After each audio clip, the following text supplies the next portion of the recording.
Bharat Ratna doctor Bhimrao Ambedkar को कोटि कोटि नमन। ये कार्यक्रम डॉक्टर भीमराव अंबेडकर के जीवन पर आधारित है, जहां भारत की जनता के प्रति उनके योगदानों को पूरी सजगता से चित्रित और रेखांकित करने का प्रयास है। कार्यक्रम में दिखाई गई घटनाएं लब्ध पुस्तकों से ली गई हैं। इस कार्यक्रम के जरिए चैनल की ओर से एक विश्वसनीय, सजग और सकारात्मक प्रयास है कि डॉक्टर बाबा साहेब भीमराव अंबेडकर के जीवन की संघर्ष यात्रा एवं गौरव गाथा पूरे आदर के साथ घर घर पहुंचे और उनके योगदानों से सभी संपूर्णता में परिचित और आह्लादित हों। नहीं सर, ऐसी नौबत नहीं आएगी। हम जरूर पैसे दे देंगे। शिशुपाल जी, ये कागज सर को दे दीजिएगा और लाइसेंस ले लीजिए। नहीं भीम, इसे लेने का हक तुम्हारा है। तुम आगे बढ़ो और जाओ, लो लाइसेंस ले। फिर सर आप? अरे नहीं भीमराव, तुम आगे बढ़ो और लाइसेंस ले लो। जाओ भीम।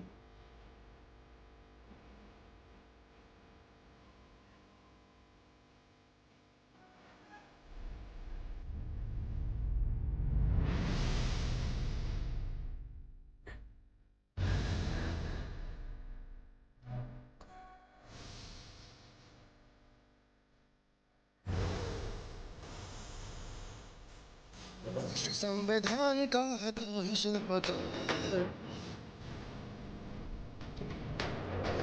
नहीं सिखाया संविधान का संविधान का है तो पता नहीं सिखाया संविधान का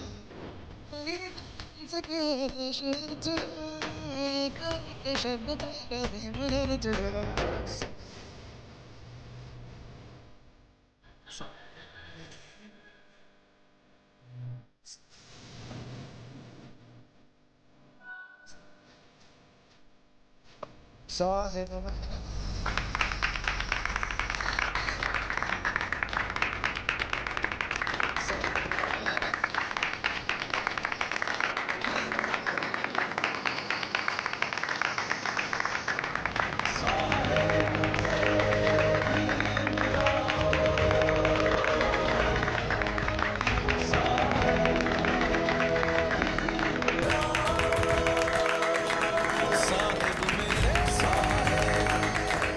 बजाओ ताली, यही बचा था इस साल में करने के लिए।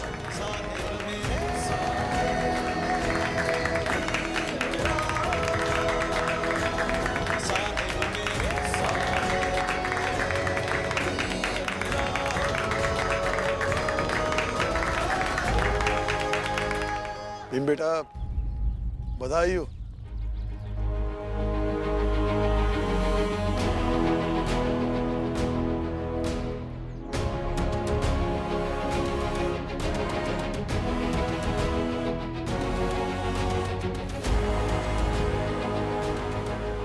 बाबा, ये बस एक लाइसेंस नहीं है, ये विश्वास है कि जो दरवाजे आज तक माने जाते थे कि हम लोग कभी खोल नहीं सकते, आज वो खुले हैं।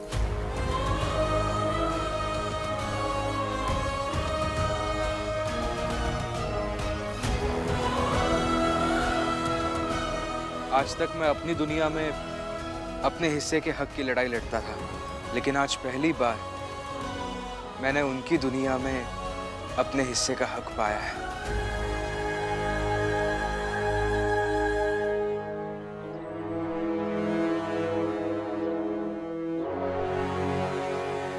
थोड़ा सा ही सही, मगर शुरुआत जरूर हुई है। और वो इसलिए क्योंकि बचपन से ही जब मैं कोई बंद दरवाजा तोड़कर आता था, तब आपने ऐसा कभी नहीं कहा कि भीम बेटा तुम्हें कितनी चोट लगी है, बल्कि आपने हमेशा ये कहा कि भीम बेटा आगे भी रास्ते में आने वाला हर बंद दरवाजा तोड़ने के लिए तैयार हो जा।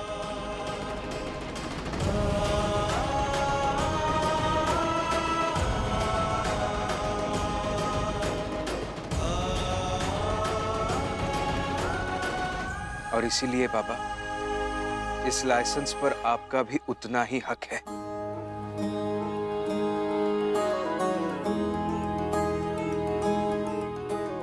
और बाबा मैं चाहता हूं कि आप इस लाइसेंस को अपने हाथों में पकड़े, तो मुझे वैसा ही संतोष होगा जैसे बचपन में मैं परीक्षा फल लेकर आता था और आपके हाथ में दिया करता था। साहेब मेरे भीमराव,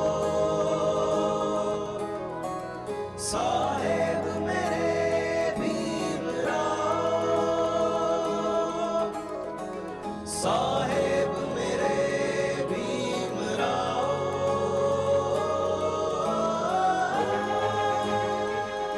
दीजिए।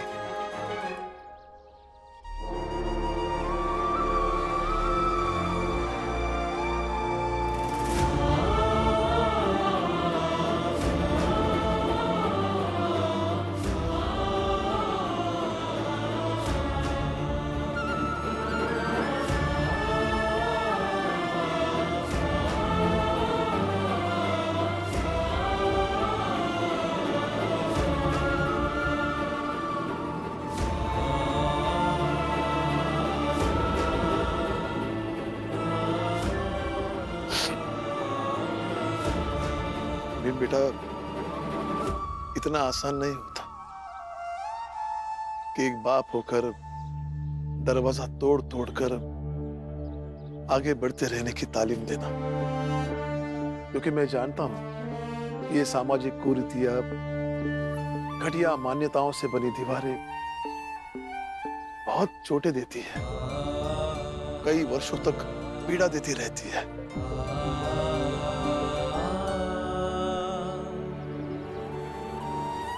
मैं जानता हूं ये कंधे बहुत जख्मी हैं, लेकिन बेटा जब तक शरीर में खून की एक भी बूंद बची हो, हिम्मत बची हो, युद्ध बचा हो, तो रुकना मत, थकना मत, बैठना मत।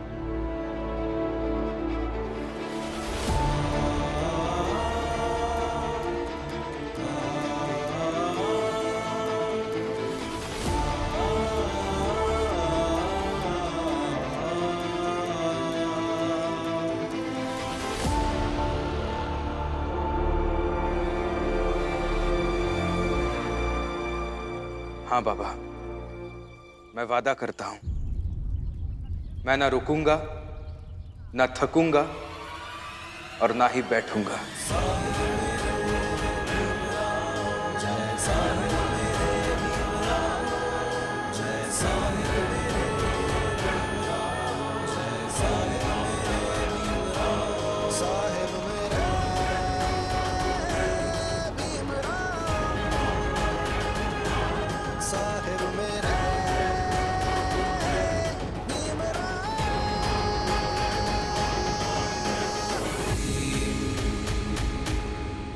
जय भीम,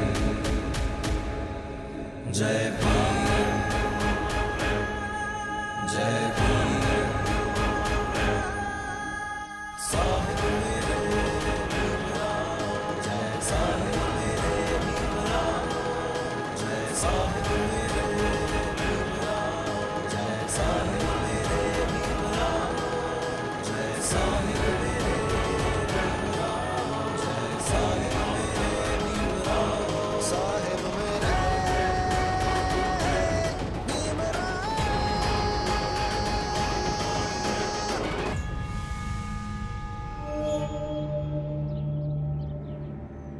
जाइए, अपना अपना काम कीजिए, आज का तमाशा खत्म हो गया है। जाइए। और मानिए या ना मानिए, मगर इस चाल में रहने वाले सारे लोगों का दिन जीवन बस इसी बात से तय होता है कि भीम क्या करता है और कैसे करता है।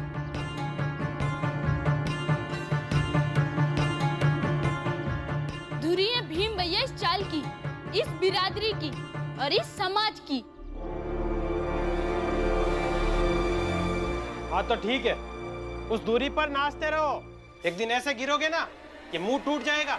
जनार्दन भाऊ, सबसे पहले आप अपना मुंह संभालिए, क्योंकि भीम के खिलाफ अगर ऐसे ही रहे ना और ऐसे ही हार का तमाचा आपके चेहरे पर पड़ता रहा तो आपका चेहरा सूज जाएगा, फिर किसी को भी मुंह दिखाने लायक नहीं बचेंगे।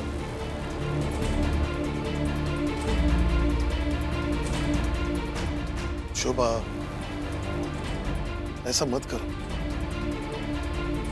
भीम से तुम्हारी हमदर्दी है, ये अच्छी बात है, लेकिन भीम की खुशी में किसी के साथ ऐसा व्यवहार करना ठीक नहीं है। राम जी भाऊ, मुझे भी बुरा लगता है इनसे ऐसे बात करके, मगर क्या करें, इन्हें ऐसी ही भाषा समझ में आती है।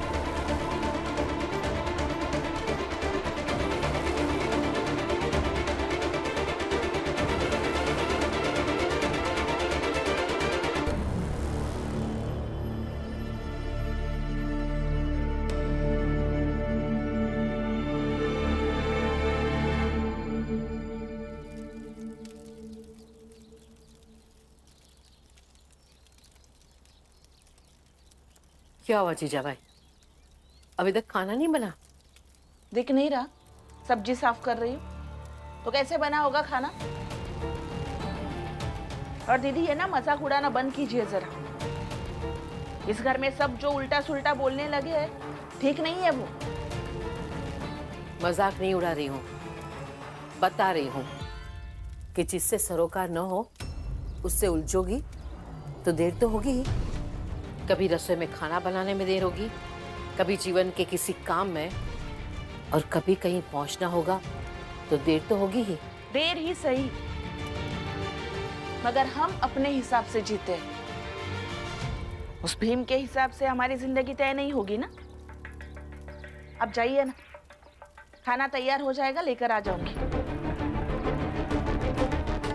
जाइए।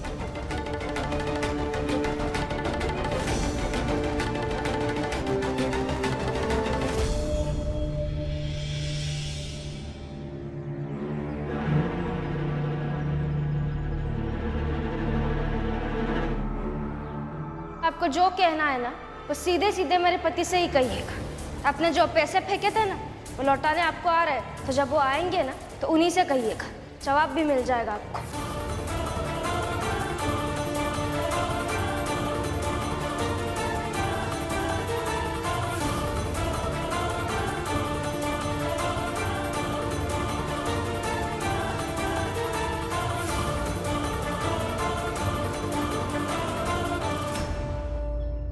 ये रहे आपके पैसे मेघनाथ जी।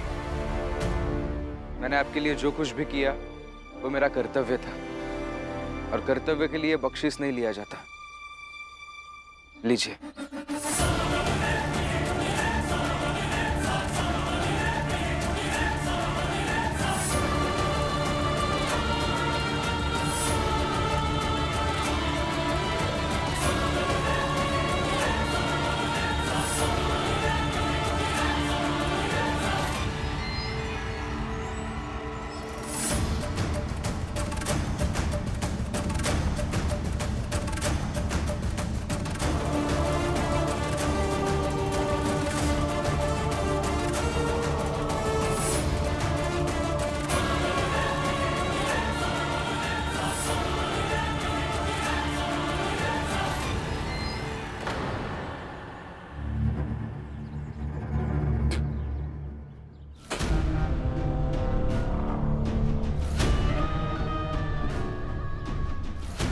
भीमराव, मैं अच्छी तरह समझता हूं कि तुम या तुम्हारा समाज क्या सोचता है। तुम्हें लगता है कि तुम्हारे इन छोटे छोटे प्रयासों से शायद कभी ना कभी तुम्हारे और हमारे बीच का जो अंतर है ना वो कम हो जाएगा या फिर समाप्त हो जाएगा।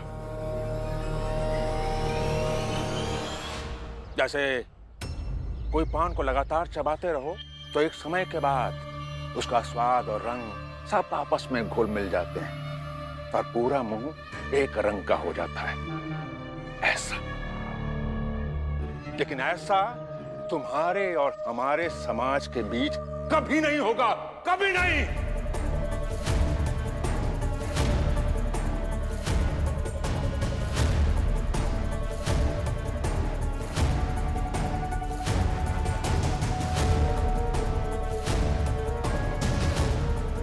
ये तुम्हारा भ्रम है भीमराव, जो कभी पूरा नहीं होगा। और आजकल देख रहा हूं तुम्हारी पत्नी को भी, वो तो तुमसे भी बड़ी योद्धा बन गई है, बहुत बड़ी बड़ी बातें करती है। तुम दोनों का ये भ्रम कब टूटकर बिखर जाएगा तुम्हें पता भी नहीं चलेगा। भ्रम नहीं है मेघनाथ जी, हकीकत है। दिखाता हूं।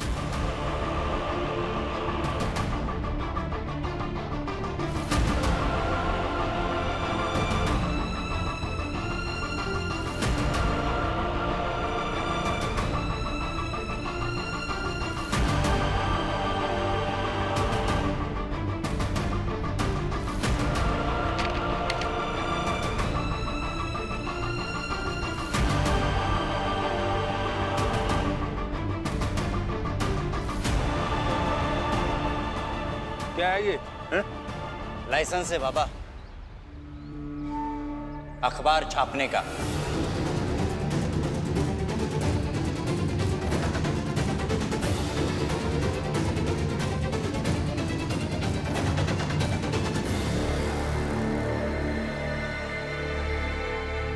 वो सर को लगा कि भीमराव सच्चा है तो खुद लाइसेंस पहुंचाने आ गए। और वो अधिकारी एक मुलाकात में भीमराव को पहचान गया कि ये बाकियों से अलग है।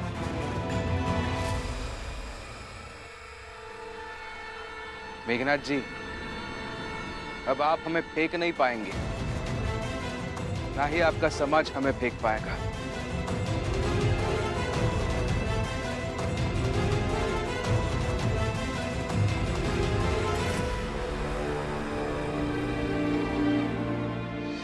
और आज तक सिर्फ आपके समाज के लोग अखबार छापते थे ना, अब हमारा भी समाज उसमें जुड़ जाएगा।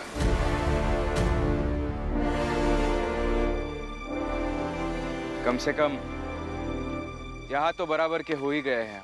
ओ भीमराव, ये एक सेठ जी, एक मेरा बेटा और एक वो बेवकूफ अधिकारी, ये तीनों तुम्हारे पक्ष में क्या हो गए? खुद को बैरिस्टर समझने लगे तुम।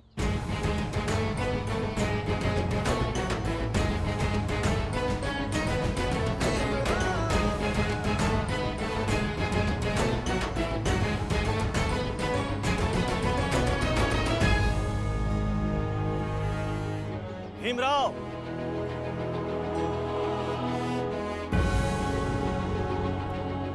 ये लो भीमराव, मुझे पता चला कि तुम्हें लाइसेंस मिल गया है तो मैं आ गया। ये लो पैसे। एक शर्त है, उस पे पैसा लगा दूंगा। बताइए। जहां से लाइसेंस मिलता है वहां से लाइसेंस निकाल कर लाओ, मैं पैसा लगा दूंगा।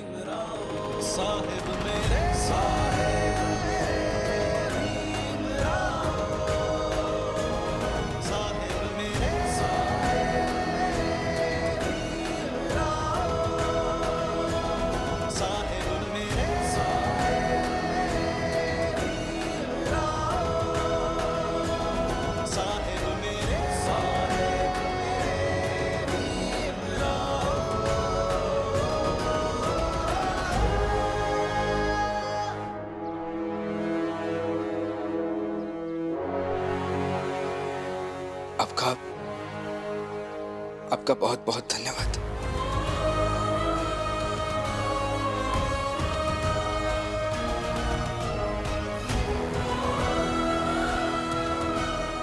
तीन नहीं मेघनाथ जी, 4।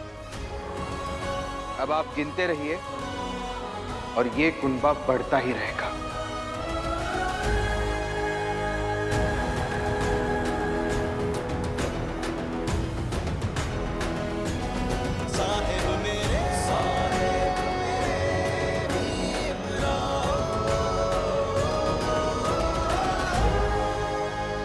मैं भी देखता हूँ भीमराव, कैसे अखबार निकाल पाते हो तुम। हाँ हाँ, देख लेंगे बाबा। और अब सिर्फ भीमराव नहीं देखेगा, हम सब देखेंगे। और मेघनाथ जी, जो भीमराव केवल एक 2-3 मुलाकात में उस विदेशी अधिकारी का और केवल एक मुलाकात में इनका मन बदल सकता है, उसमें कुछ तो खास है। जो बदल जाए वो मेघनाथ नहीं। अरे बदलने वाले लोग दूसरी मिट्टी के बने होते हैं, तुम जैसे लोग जो मौका पड़ते ही बदल जाते हैं। हम मेघनाथ, हम उस मिट्टी के बने हैं जो भीमराव को बदल देंगे। भीमराव को।